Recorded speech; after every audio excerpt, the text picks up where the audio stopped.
What's up, everybody? Happy Monday. Hi, Max. Hi, Nathan. How's it going? Hi, Tony. Everybody having a good day? Hating Docker's installation being dumb. Okay. I don't know that I had any problems with that. Did you end up using the other thing that I posted to you, Nathan? And still being dumb? Because I can't remember. I Yes. might have put Docker on there in a different way because I was using this for something else as well, and then forgot about it and was just like, yeah, app install Docker. Okay, well, it worked. Okay, cool. And then just kept on trucking. So anybody else got around to installing Docker yet? Literally just run the command, people. It takes like 5 seconds.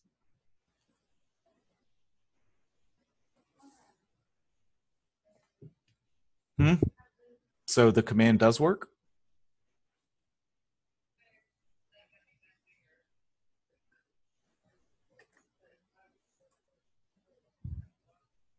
Or it doesn't work?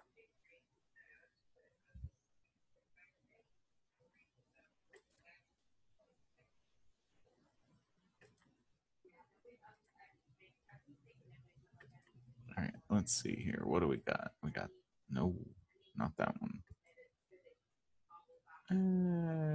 I guess.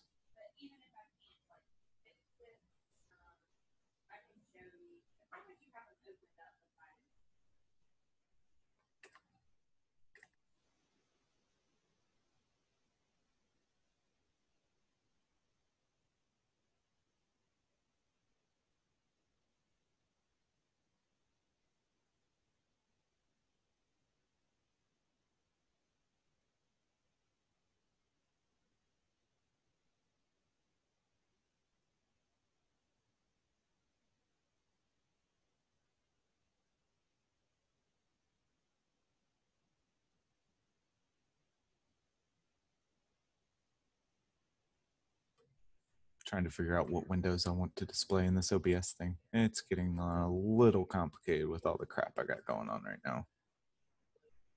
Okay.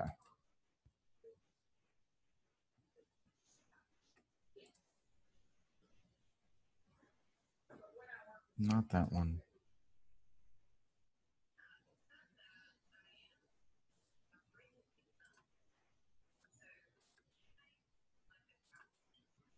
Yeah, that one. Okay.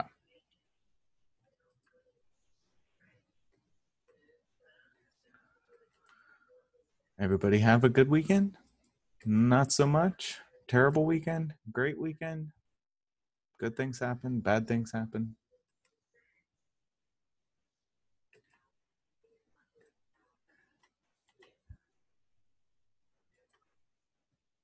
Still alive? Meh. Mediocre things happen. Led to my favorite Monday of the week. Oh. Is this your favorite Monday just because of class or school sucks? Started this project. Yeah, okay.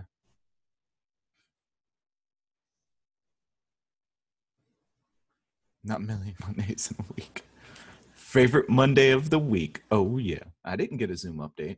It'll probably ask me as soon as I close this thing, though. Chat bubbles. Ugh. Boo.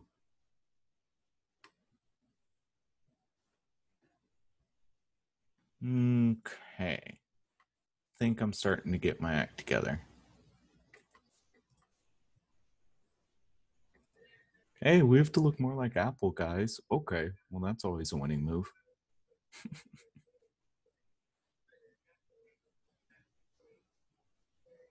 I had to remember what day it was today. I was like, wait, are we on the 16th? Are we on the 19th? I don't know. God, I haven't logged into Reddit in so long.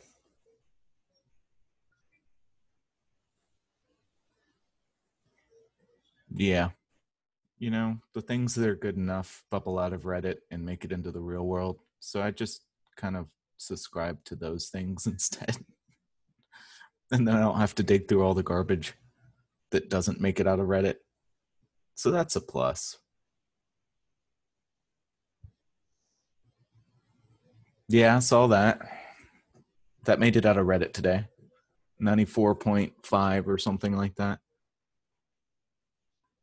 Also true. One man's trash is another man's treasure. I mean, can't deny that. Some people just want to spend all day infinitely scrolling. I got bored of doing that a long time ago.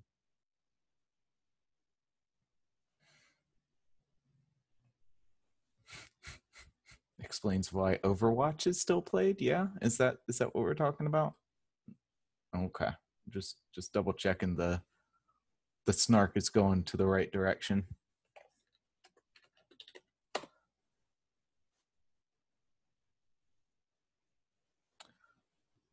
So, does anybody have any questions about Docker? Because I'm just going to start going into React today, because that's what the quiz is on. And yeah, there's at least two, probably 3 or 4 class periods to talk about React anyway. So I figure I can just start with that crap. Anybody care before I move on to React? Anybody?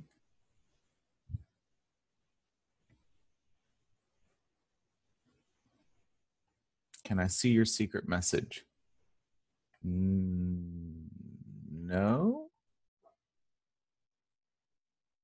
I mean, no.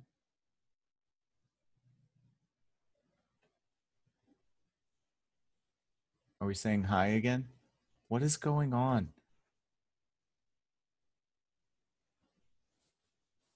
I don't understand. I feel like my class is trolling me right now.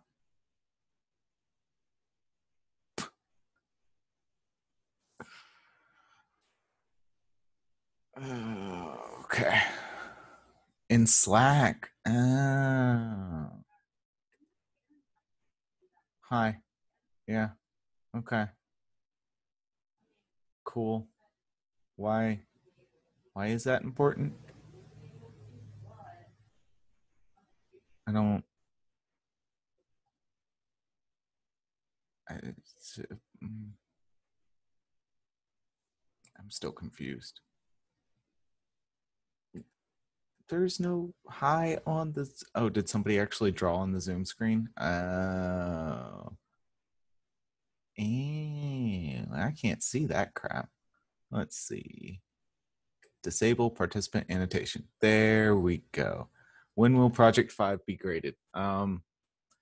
So the people who have last names at the end of the alphabet did not get your stuff graded yet. I did a whole bunch of them last week, and then I got distracted and tired of doing it, so I gave up, and then I never went back to it. And then I had like stuff going on Friday, Saturday. No, you cannot remote control my screen. Decline. So yeah, I will try and do some more grading tonight, maybe. I suppose I do have some good scotch, so that'll get me through the rest of these, so that's not bad. Get some fast food or some Tadaro's pizza or something and some scotch and just have at it, right?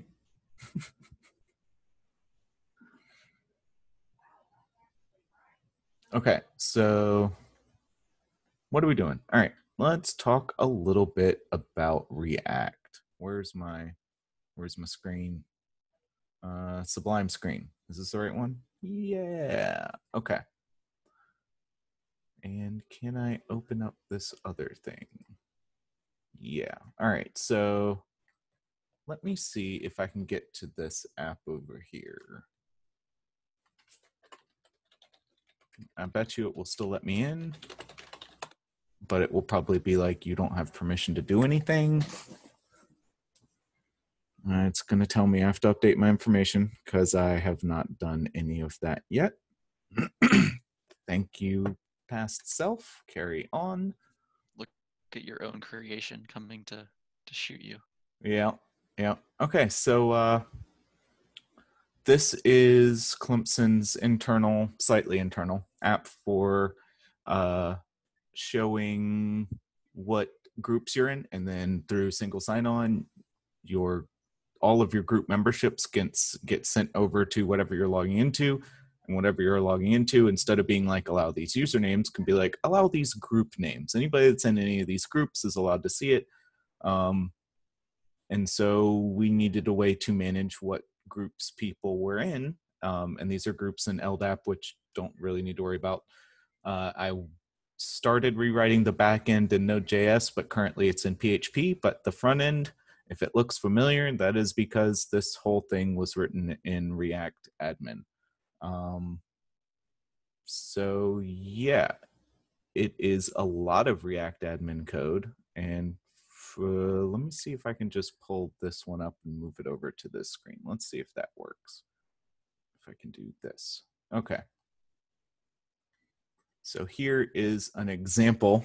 Like, you guys have to write a student file that gets pulled into the top level admin, and you have to write a grade file that goes in the top level admin. And those describe all the different things you can do with a student resource type or a grade resource type. This file describes all the things and pulls in all the subcomponents to show. Let me change my syntax highlighting actually to Babel. So this is with regular JavaScript syntax highlighting. It starts breaking real quick. As soon as you start throwing any sort of these React tags in there, regular syntax highlighting is just like, okay, so I'm just going to color all the rest of this as regex or something.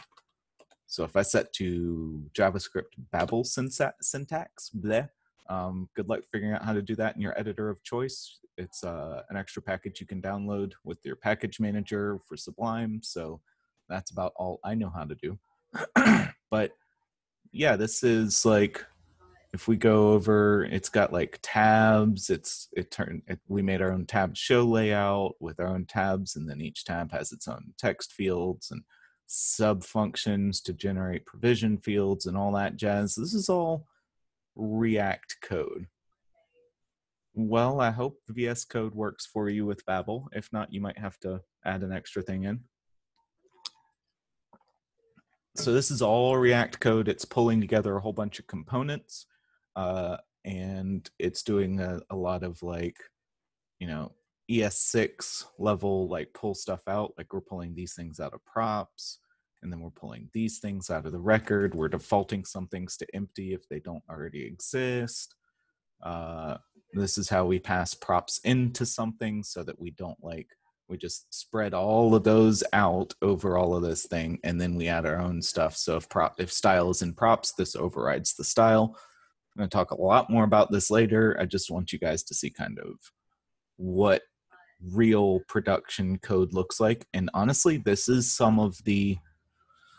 it may look a little gnarly, but this is kind of, I think, the cleanest code project I've ever written, to be honest. I say clean because there are some things that it didn't get too spaghettified as we had to add features. Like, we wrote the first thing, and then we added in stuff like group containers. So if I go look at this group, it shows like what we're provisioning to each thing, what your role is, if it has a parent container. So there's an idea of containers.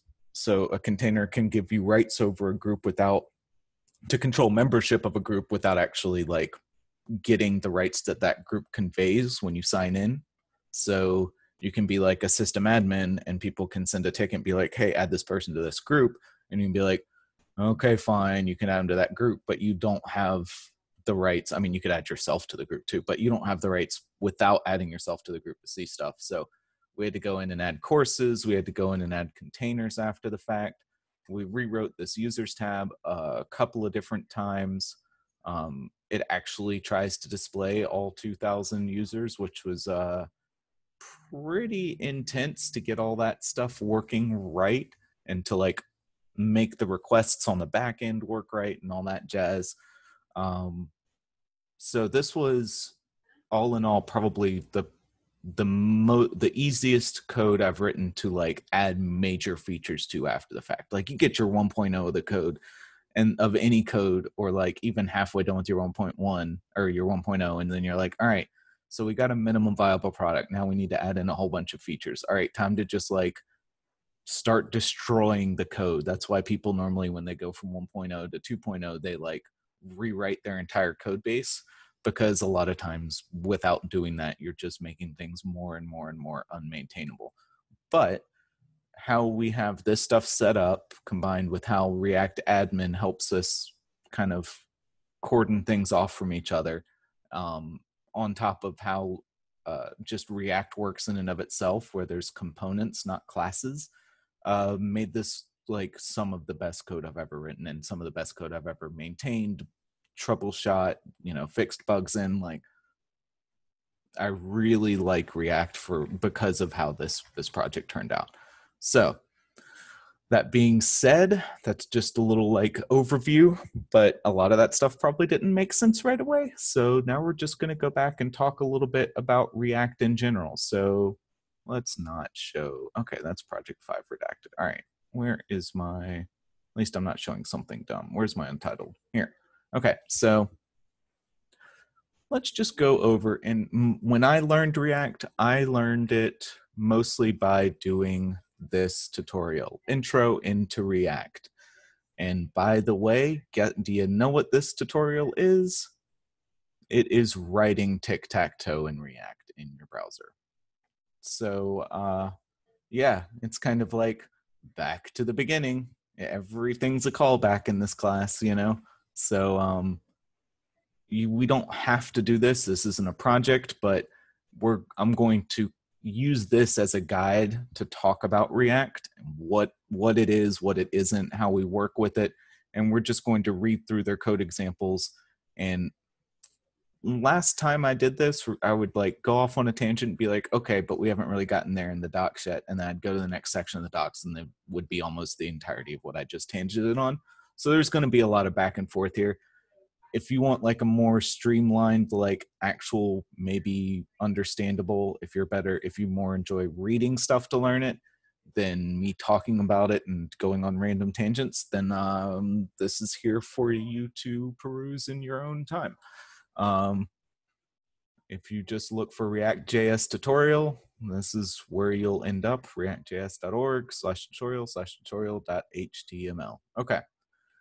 So prerequisites, set up the tutorial. Hopefully, if you get your Docker container set up like I did, then local development environment is kind of what we did. So as an example, if I can get over here and SSH in and go to where we, project 6, right? Yeah, and then go to React. We already have a React thing, right? So if I do run, yarn start, all that stuff, awesome. So if we run that, I have to remove, React is already in use by, okay, Docker sudo, let's see, PS.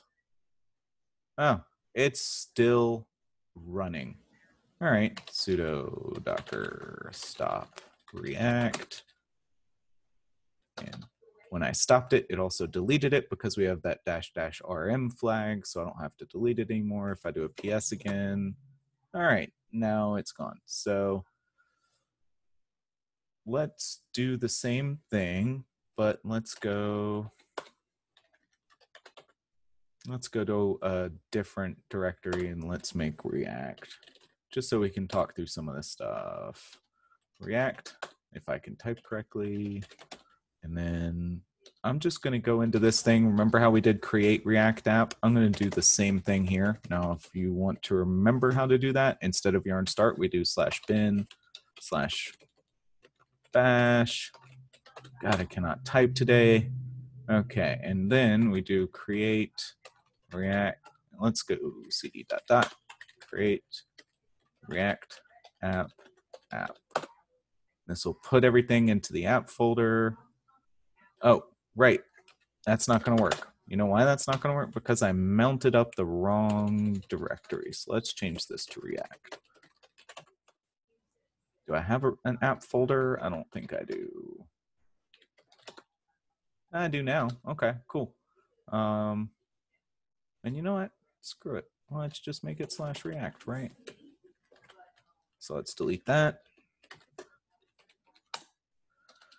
And so now all of our stuff should end up just in the React folder on our host operating system and in the app folder on our real operating system, because I don't really have anything else in this folder. So create React app.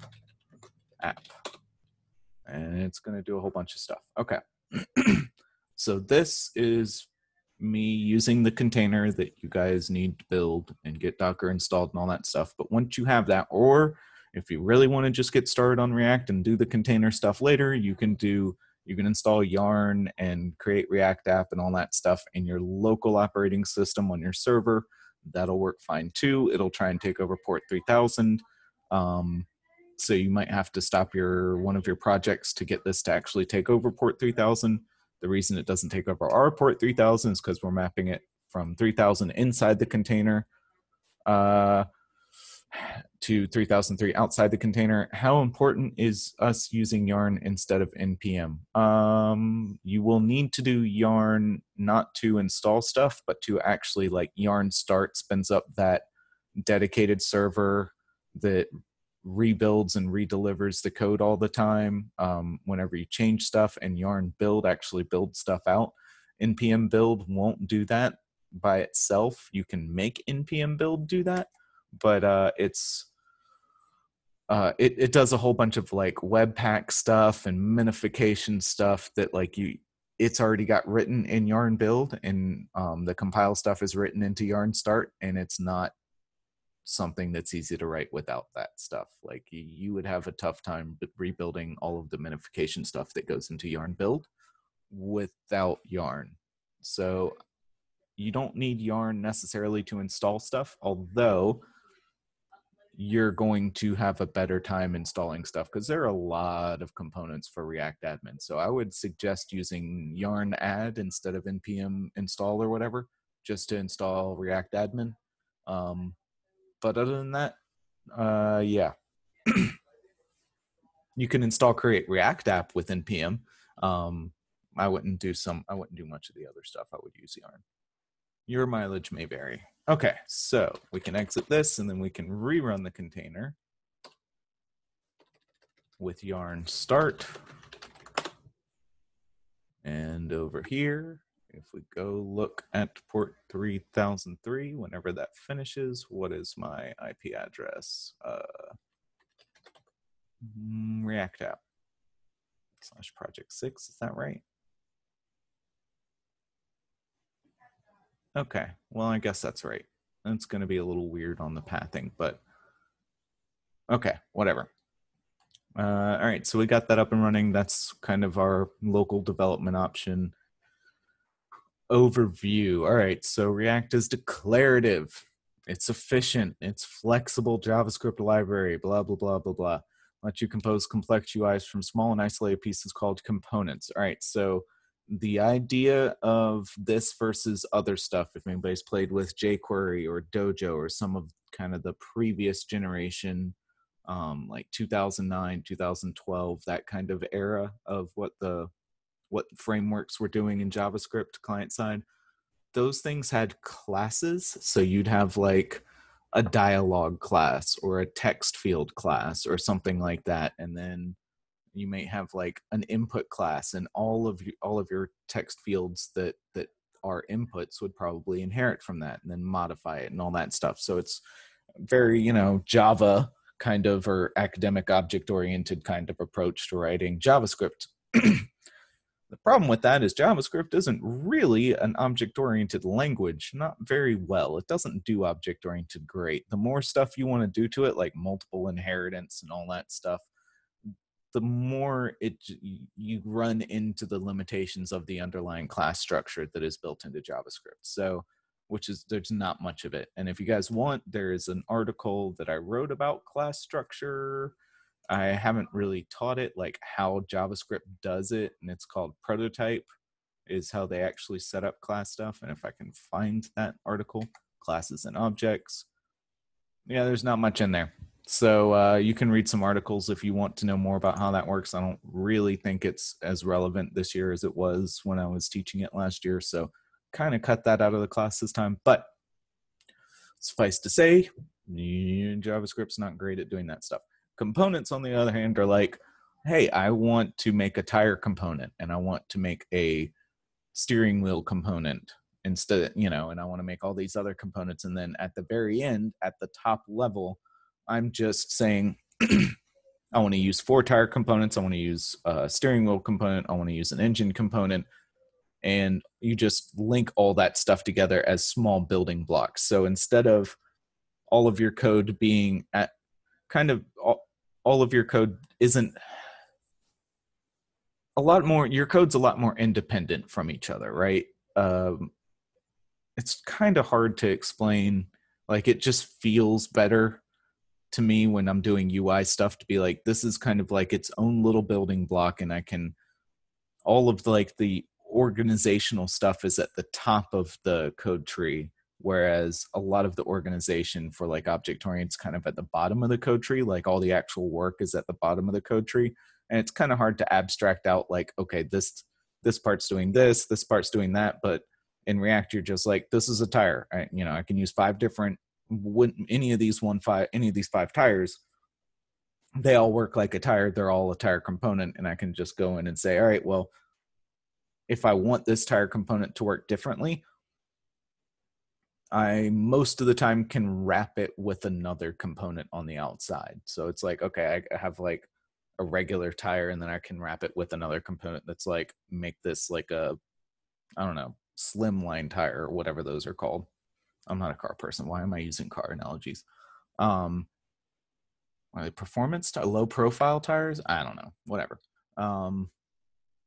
So these are components, and it does use JavaScript classes, which this class shopping list extends that. This is something that JavaScript 6 implemented.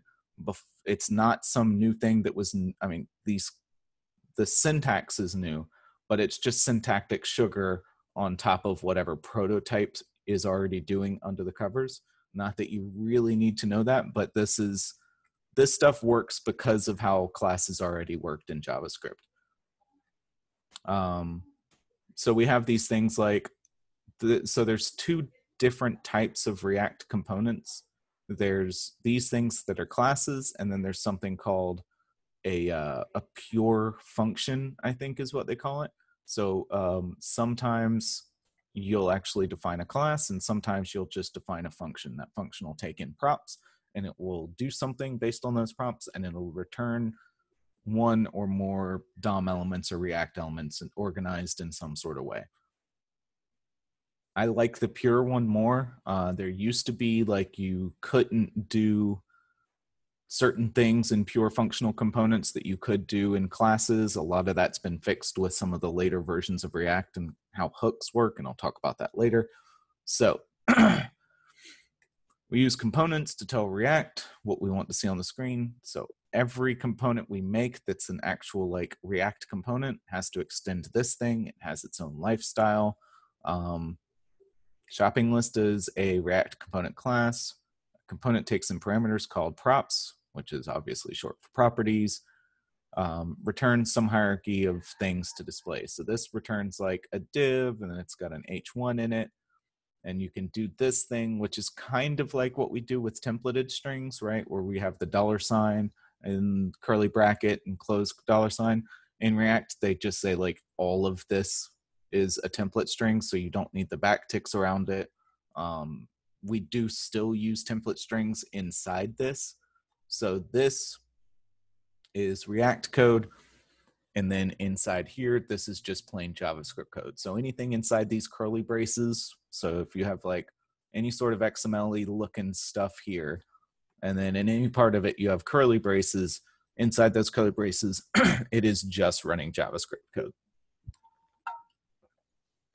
And something special about inside these specific curly braces, now I'm not talking about these return curly braces here, or render curly braces. This is a function definition, for loops, that kind of stuff. We're talking about these. We're talking about the stuff once you're inside a block of React code. these curly braces here, you can't, these are, you have to think of them as like the code that can go in here is only code that you could conceivably put on the right hand side of an equal sign in regular JavaScript. So you can't be like my variable equals a for loop, right? You can't be like my variable equals an if statement. You can't put an if statement or a for loop inside here. You can put a ternary if statement inside here. You can put a function call inside here that inside that function does a for loop and then returns something. That's totally valid, but you can't write a while loop or a for loop or something in here. Does that kind of make sense? Am I going too slow, too fast? Everybody good? Any questions so far? Probably are that I'm going to get to later, so maybe I should just keep going. Can you do lambdas in the curly braces? Lambda, I think like so. Yeah. The brackets, arrow, and then more curly braces. Oh, like a function, like a fat arrow notation? Yeah. Yeah. Mm-hmm. Well, Okay. that's defining a function. So if you wanted to return a function inside these curly braces, yes.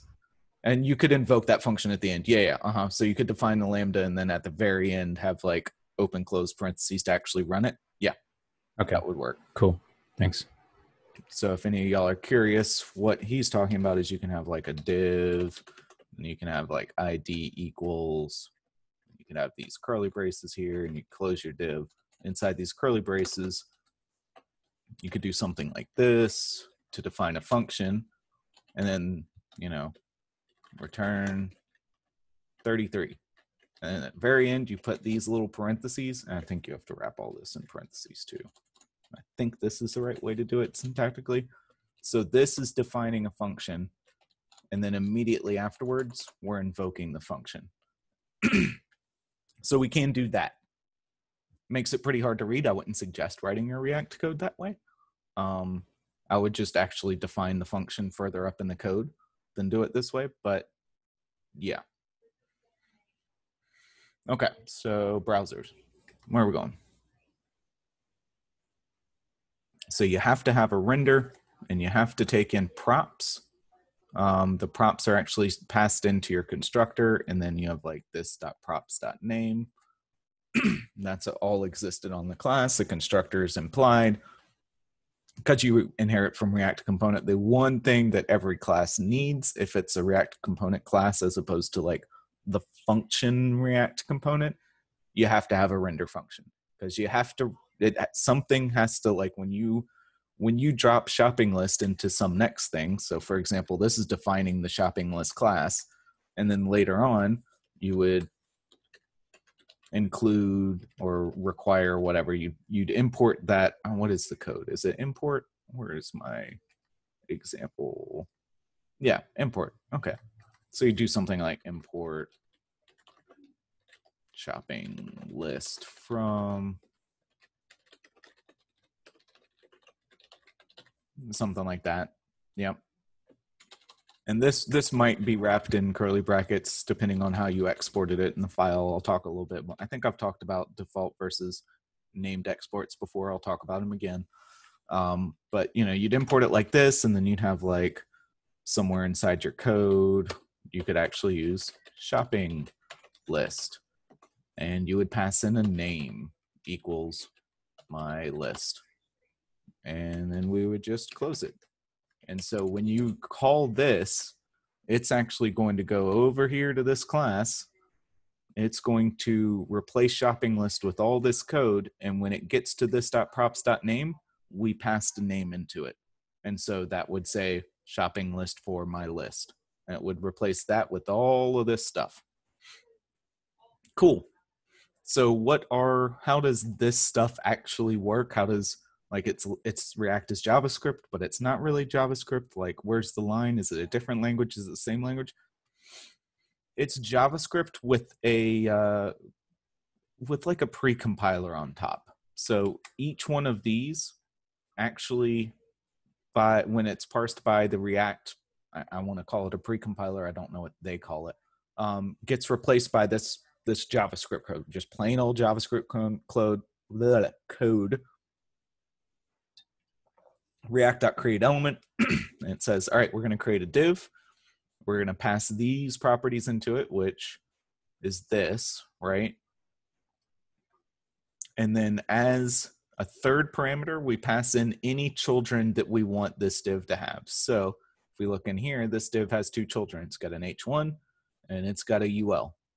So instead of like this is closed down here, we aren't done with that, right? So any arguments we can pass like 15 arguments after these first 2. We can pass 1, we could pass none. Doesn't matter. The list could go on forever, or it could just be 1 or anything. I guess it shouldn't go on forever because then it never render, but it can be as long as you need it to be. You can have 65 children under this div, and it would just convert it to this thing with 65 of these plus these 2 arguments. So it'd be 67 argument create element. So it actually calls inside as a child of this div, it does another React create element with H1. And then that would be like, one of the props would be inner HTML, shopping list for blah. And then it would do another one for UL. And its props would be nothing, but then it would have children. It would have 3 of those children. So this React.create element is how it actually converts all of this React code into real runnable JavaScript code. So we're going to keep using JSX here. You can just write React code like this, but kind of like half of the point of React is getting nice readable code like this that's easy to see what it's going to put out, where the hierarchies are. Like at this point, we're all kind of good at reading HTML and being like, okay, that's a close tag, that's an open tag. I know how all this stuff lays out. And you can do this with the shopping list element itself. So you can have a div with an H1 and then put like another actual component, React component in here. You aren't stuck with just using HTML elements or real React elements, real React components. You can mix and match them all. You can pass whatever props you need to into whatever things. So we're going to continue, and this tutorial is going to continue using this JSX. So if I Google JSX,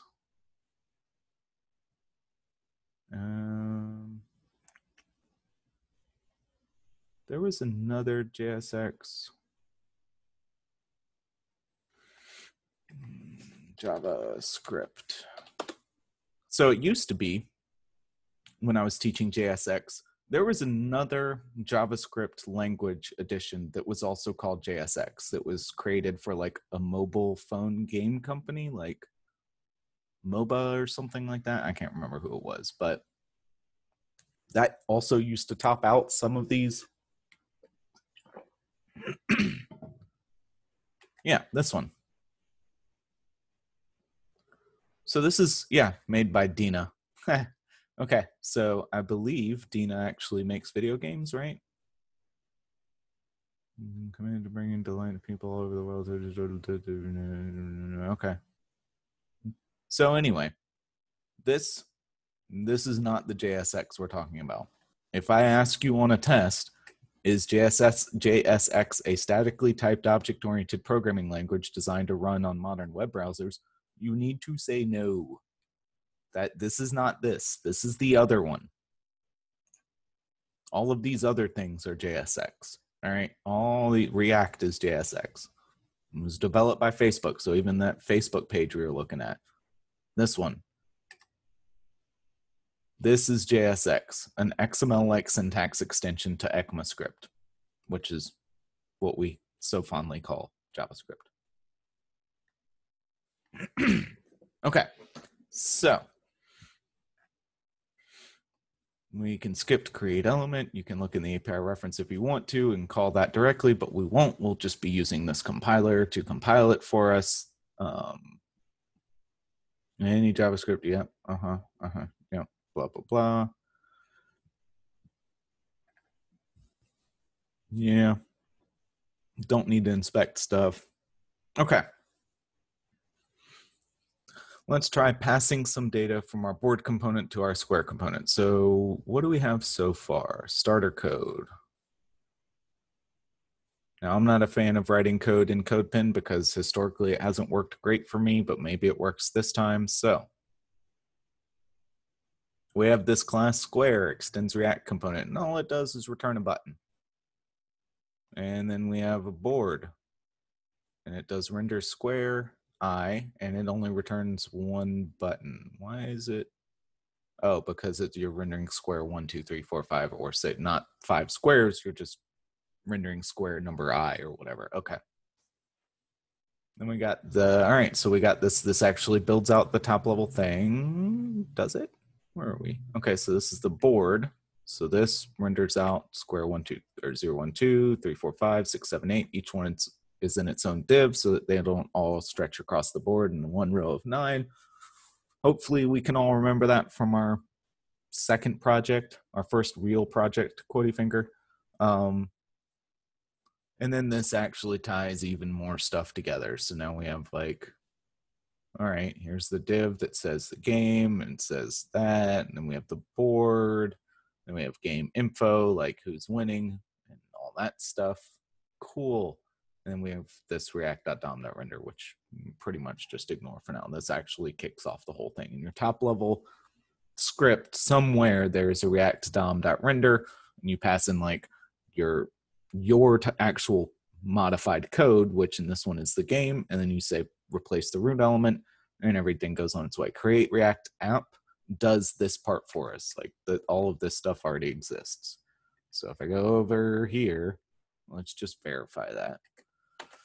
Control C that, look around, look into source, and let's look at app.js. And nope, that still just has a render. Where's the actual index? .js. Yeah. So all this does is it's kind of boilerplate, import from the app that we just viewed up here, which is our real top level app. Like this is the real code that's our top level. And this is like the boilerplate abstracting away all the rendering stuff to actually get this thing to work. And this will do some extra stuff for you. It'll like, if you have things configured correctly with WebSockets and all that, not only will it like compile stuff when you change your code, but the app will know that the code changed in your browser, and it will also reload itself. I don't think that's going to work on us, but on our thing, because we have Nginx doing the pass-through for our container, and Nginx isn't passing through WebSocket stuff. So I think that's kind of broken right now, but it doesn't matter because you can just refresh the page. We don't need to get fancy. Okay. So this is the starter code. Let's go back and see what they're talking to us about here. Yep, they provided CSS style, so you only need to focus on learning React and programming tic-tac-toe game. Doesn't that sound kind of like, you know, me not caring about CSS styles when we were doing tic-tac-toe? I didn't give you CSS styles. I just said, don't worry about it, you know. Renders a single square, blah, blah, blah, passing data through props. Okay, so we need to pass some data from our board component to our square component. So we got this here. This used to just be return square. And now we're saying return square with whatever was passed into this function. Yep, yes, you can. You can still see the terminal. Thank you. Okay. So if we recall from our code, not that code, not that either. Yeah, let's just close all that. Okay. And we can move this down. So originally our our board, we did render square. So remember, this is the only thing, this render is what gets called when we include board in our game. So when we include board here, render is the function it gets called. We actually have to call render squares ourselves from the render function. So that's what we're doing here. We're saying this.render square 0. We're calling our own sub function, and it's kind of abstracting out how we want to render each square. So then up here in this render square, they've turned it into, all right, we're going to start passing some props into it. So we're actually going to try and render a square, and we're going to take this I that we had passed in, or we're going to set it as, this is an XML attribute, if you guys recall. XML attributes are defined not between the two tags, but in the tag definition, right? So the same way, remember this is like close it. We don't have any children. I don't want to have a second like slash square later on. So this is the beginning and end tag. And this is an XML attribute. An XML attribute in React, props are XML attributes. So this is a property with a key of value and a value of 0 or 1 or 2 or whatever. And we can see down here that this .props.value, because we passed this in, when we look at the square thing that we've created, we're creating the square thing, we passed in a property with one value. It's formatted like an XML attribute, but it's called a property in React. We pass in a property called value with a value of, and this is getting kind of like laborious to say, a property of value and a value of I. Okay. And so here we actually they're just trying to put the number into each square. And it works. And we can go test it out over here and see if that works for us. So if I do this, do value I, and then up here, I want to actually put, now if I do it without these curly brackets, if I just, let's get rid of that. Let's do this. So if I do something like this, .props.value, that's going to put this .props.value into every single one of those squares.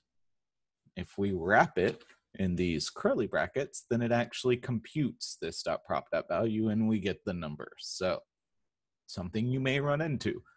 You always need to have these curly braces, otherwise it's just going to be like, okay, you said to put the text in there, boss. I'm just going to put it in there. Congratulations, you just passed a prop. Yay. Okay.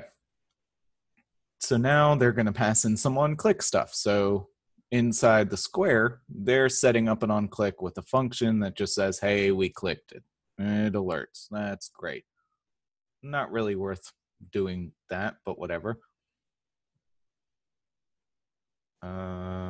To save typing and avoid confusing behavior of this. So when we do this function, that function is also scoped into either the buttons scope or the squares scope, depending on how you do it. If you use these fat arrow notations, then it's not going to screw up the this keyword. In fact, you can't even use the this keyword inside fat arrow notation. So React does have a couple of principles that are like, we write it this way and design the language this way because we saw how people screwed up writing JavaScript code in previous generations. This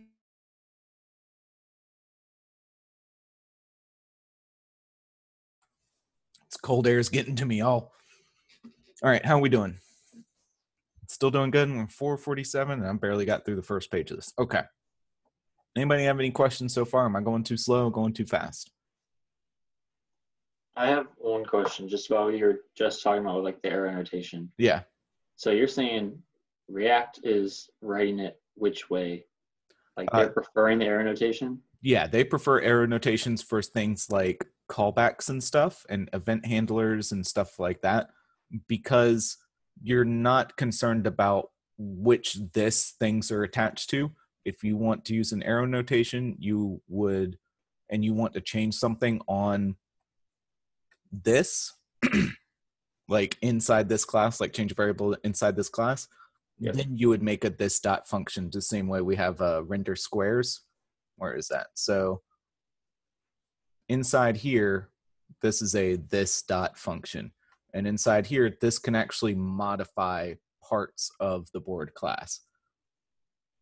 But for these on-click things, if we want to make sure it can't modify it, then we do something like that. And Okay. do a lot more work inside that. You have to be a lot more intentional inside this function to get it to work, to get it to actually change stuff inside the square class. So, and I'll talk a little bit more about pure functional components later. One of the attributes of a pure functional, like I said, I'll talk about it later, so I guess I'm not going to talk about it. One other thing to note is This is a little bit of a shorthand. There aren't curly braces. Normally we would have like after the arrow, we'd have a curly brace right here and another curly brace at the end. So we'd actually, so this curly brace here is telling React we're dropping into JavaScript code. Normally we would have another one right here and another one right here that's saying this is the block of our function code. If you don't have those, then it's an implied one-liner, and they even imply put a return in here. So this is this right here. Let's go over to Sublime. This is equivalent to doing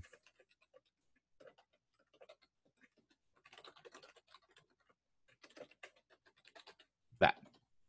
So we don't have these curly brackets here, and if you don't have these curly brackets, or you could also do something like this, and that does the same thing. Both of those, if it's parentheses or nothing at all around this inner one line of code, whatever it is, it actually will put a return statement in there. This does not do anything for us for this specific handler, but there are times when it does. Can't think of, I mean, it makes sense. It'll make sense later on. But that's another feature of fat arrow notation is like, yeah, if you just don't feel like typing a return statement, you don't have to. Cool. Okay. Thank you. You're welcome. I want the square component to remember that it got clicked and fill it with an X. To remember things, component use states. All right, so I'm just not going to talk about hooks for now.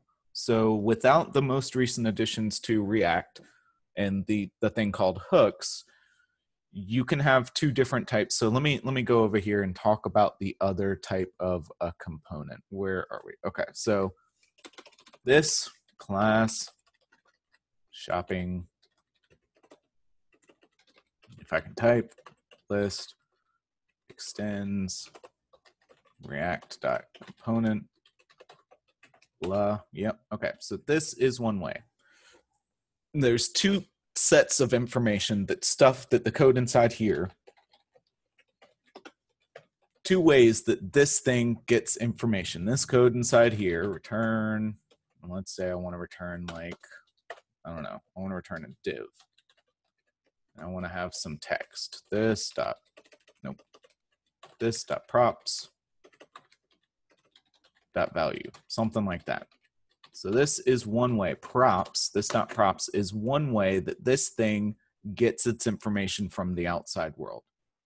It's the only real way it gets its information from the outside world. If a property is not passed into it, it should not go out and get that property.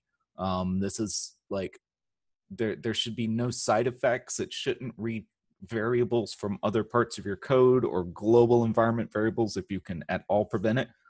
You should take those global environment variables, and when you create this shopping list, like here, you should pass those things in as props.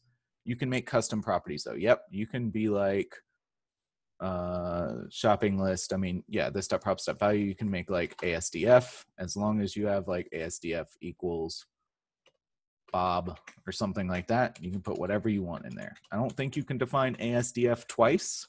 This will probably cause an error. But yeah, you can put whatever you want in there. It's just, it'll put whatever key values you want into here. You don't have to tell this thing that it's got more properties. It just clones all the properties it's got. So you don't, if you want this to, just for code safety reasons, right? This thing, if you always give it the exact same props, it should always render the exact same thing. And that's even more true. And there's an exception to that rule because there's another place that this code gets information from. It's state. But this you can also do. I'll talk about state in a second. Const shopping list equals props return. And then this thing. But if we do it this way, there is no this dot. So this is the other way we can define a component. This is called, except I'm missing something here.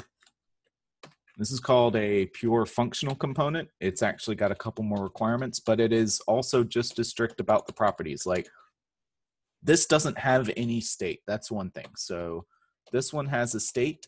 This one doesn't. I'll talk more about that in a minute. But this should always, always, always, always return the exact same thing for whatever props it gets. It should not ever read information from anything else, and it should not ever change any information. It shouldn't change its own props. It shouldn't like go out to another class and change stuff. It could absolutely create like another, you know, like square or something like that. That would be fine. And then put different props in here. Like you could be like, if like props dot ASDF equals Bob, let's be like something prop equals question mark true colon false. So you can use, this is totally fine. You can use these properties to pick how you want to send properties to some sub thing. But you shouldn't ever in this function do like props dot ASDF equals Bob. This will break your React code. You never want to do this. If you feel like you need to change what's in these properties, because maybe down here, you want to do something simple like, you know what, just take all of my properties, right? And say you wanted to do that, but then you're like, okay, well, I don't like Craig, so if props dot ASDF equals Craig, I'm going to rename it to Bob, right? Like if this is something that you want to do, you do not ever write into props. It's going to cause you so many problems. Instead, you would do something like my props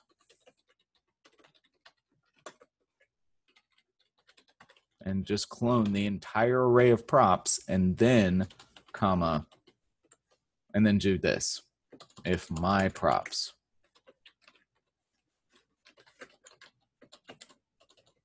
and then you would pass my props into this thing down here.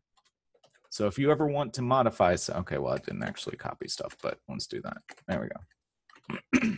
So this is code safety because when something passes properties into you, it expects that you're not going to modify those things that it gave you. And we all know that if you pass an object into something, it has the ability to modify it.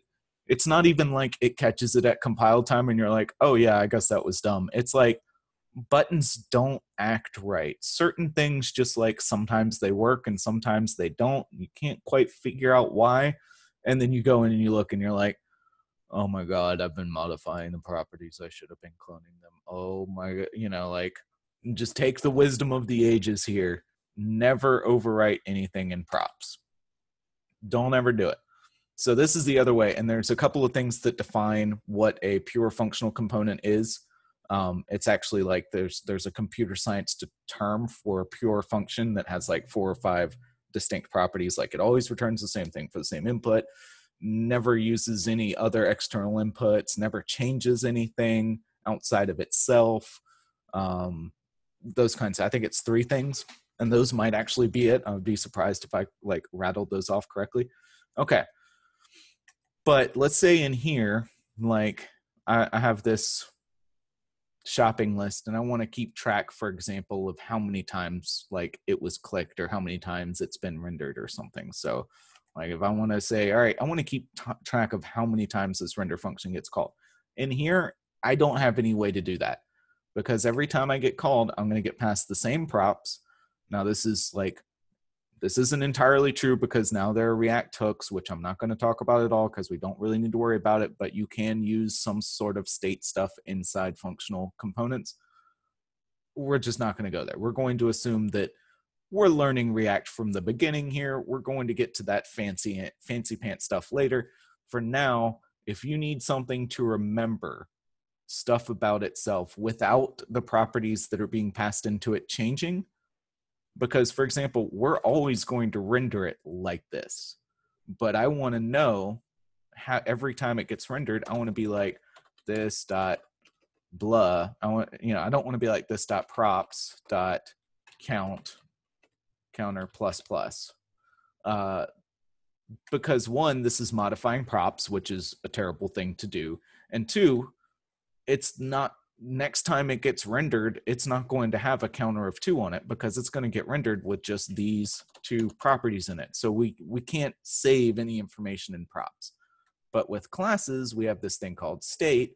We do this dot set state, and we can say counter, and we can do this dot state dot counter plus plus. Again, we do not ever want to do this dot state dot counter plus plus for the same reasons, right?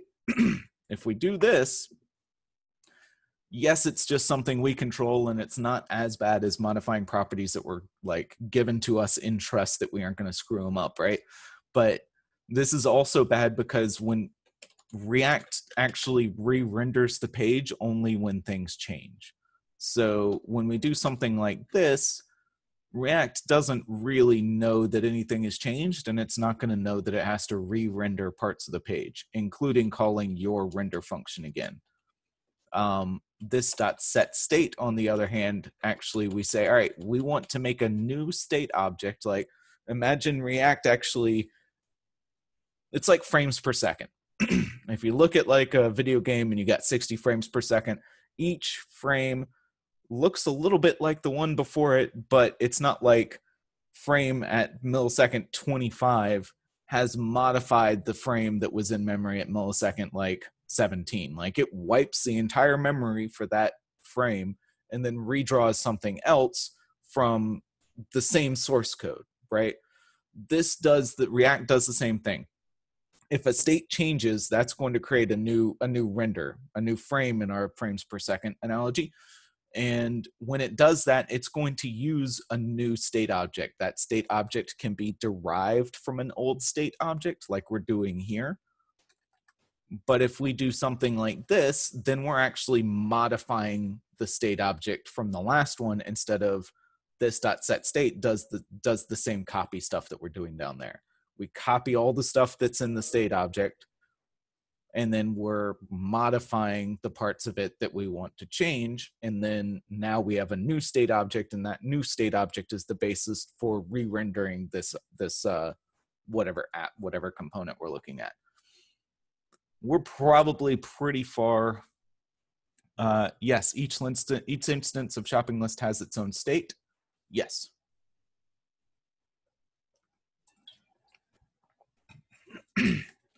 Okay. And if you want things to share their state, and this is getting like pretty far to the end of the tic-tac-toe tutorial, but there's something that a section in it called lifting state up. So, and I guess I can just like fulfill your curiosity here. If you want a bunch of different, for example, instead of shopping lists, let's say we had a bunch of squares, right? Because that makes sense. So let's just grab this thing. Let's just grab this code here. So we have this square and we have this board, and let's say we want to remember every time any one of these squares is clicked. Well, if I do, if I do like this dot set state clicked, this dot state dot clicked plus or something like that. Actually, we don't want to do that. We want to do +1 because we're not supposed to modify state. Ha ha ha. Remember, ++ is probably not a good idea. Duh. Okay.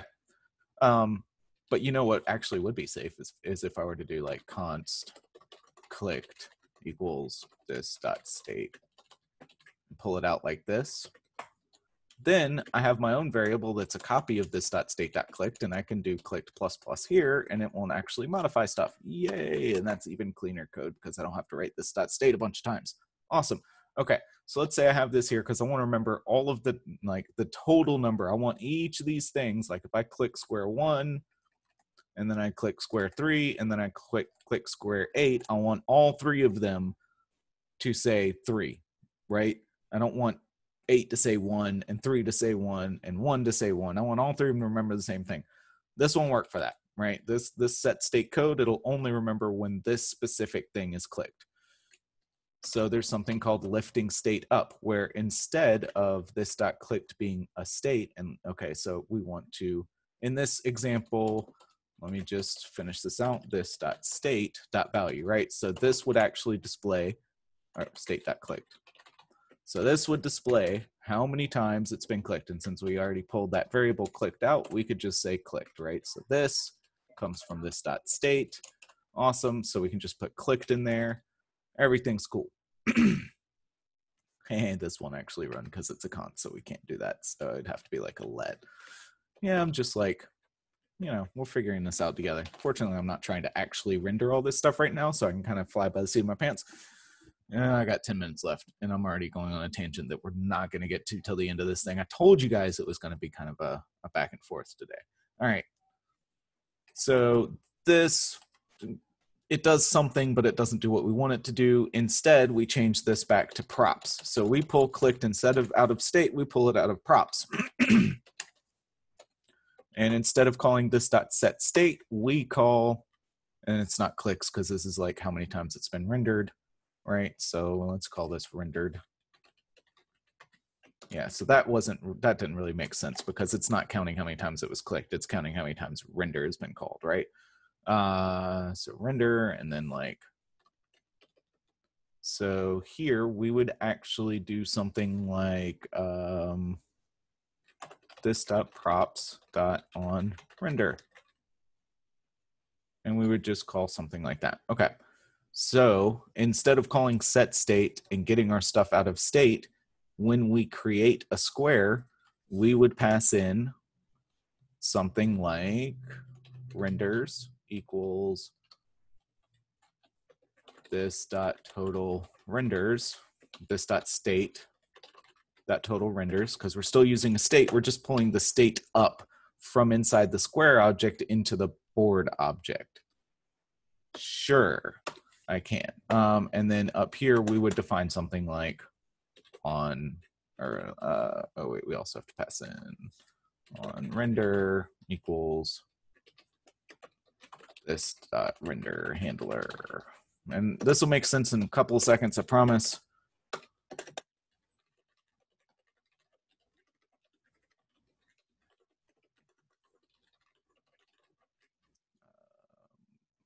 We want to set, and I might not be calling set state correctly. We'll get to that later on, but this gives you the general idea. We want to set the state of our total renders to this dot state dot total renders plus one. Okay, so this kind of loops back in on itself. So we, from inside the board is maintaining the total counter of all the times that any of these squares have been rendered. These squares themselves just get that passed in as a property like anything else. And then whenever it does get rendered, it can reach out. So we've also passed in a way for this square to communicate back to the board. So this, whenever the square gets rendered, it's going to call this render handler that is in the board's scope. And this render handler is the thing that increments, because Square should not ever be trying to increment its parent class's state, right? So we can't be like this dot parent dot state dot render total renders plus plus or something like that. That, like, the Square cannot mess with the state of any other component but its own. So we have to give it a way. I will totally post this code. So we have to give it a way to, when we want to do something inside Square that modifies the state that we were being passed in, but it's actually a property now, but modifies this thing, we just give this Square, when we create it, we give it a handle to a function in the correct scope that can actually make those changes. So this is an idea of lifting scope up, and we'll see this near the end of the tic-tac-toe thing if I ever get there. Lifting state up. So we're lifting state, like Square no longer has state, and in fact, because Square no longer has state, this could go back to being a pure component, a pure functional component. It does not have to, since it doesn't have state, it doesn't have to be a full class. All it does is take whatever props you pass in and call a function like this, which is in props, and then display what's in props. So square can now be a, it doesn't have to be an actual full React component. It can be a pure functional component because all the state is handled by the next level up. And if you wanted to get even more fancy, there are things called like data stores that manage states for the entire application. And that gets even more like, that's what we're doing in the group management app, where none of these things, like the only state most of our things had is like, hey, have you started typing into a text field? Okay, so we have state for like you've typed ASDF into a text field, but we don't have state for all of the users that are in this list. Those are passed into us by properties, and there's like a total, like a high level store that manages that data. So things just get even like more crazy. I'm going way too far down that rabbit hole. So yeah, thanks Bennett for that like total rabbit hole, but it was fun to talk about. And I think that I should probably stop now before I go down another rabbit hole. So remind me next week where we were at. Where are we? Okay, state. We need the X to remember things, so we're going to do state. So that's where we're going to pick up on Wednesday. I know it wasn't your intention, but it was still a fun, like I'm probably like went over some people's heads, but also like really interested people like, well, oh, that's how you would do that interesting problem kind of thing. So I'm going to get back to it when it actually makes sense to talk about it. But it was a little like, okay, those of you that were like really interested in how you use this thing, you can go like have fun with that now. Enjoy the rest of your day. We'll have a quiz on React, and we'll probably be doing React for probably Wednesday and then Monday and Wednesday next week. Yeah, have a good Monday. Enjoy your day, ladies and gentlemen. Thanks, everybody. Have a good one.